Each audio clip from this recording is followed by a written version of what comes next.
There are all kinds of little pieces of trash in our backyard that have accumulated over the summer, so I'm going to be using this grabber reacher today to get some of them off the ground. In this video, I'm going to show you what comes in the package, demo it for you, and give you my honest opinion. The seller did send this to us in exchange for a video, however, all of the views and opinions in this video are my own. Inside the package, you're going to have a help manual and the actual grabber reacher itself, which requires no assembly. It's already pre-assembled.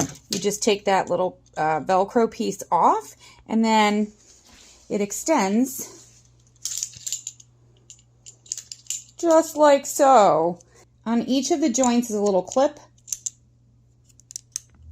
You flip this over, you put that there, and then you pull it back and clip it into place.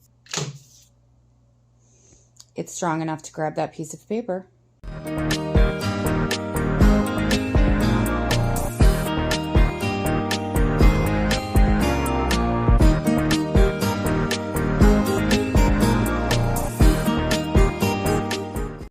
I don't know how many pieces of garbage I picked up, but there were quite a few that I didn't have to bend down and pick up.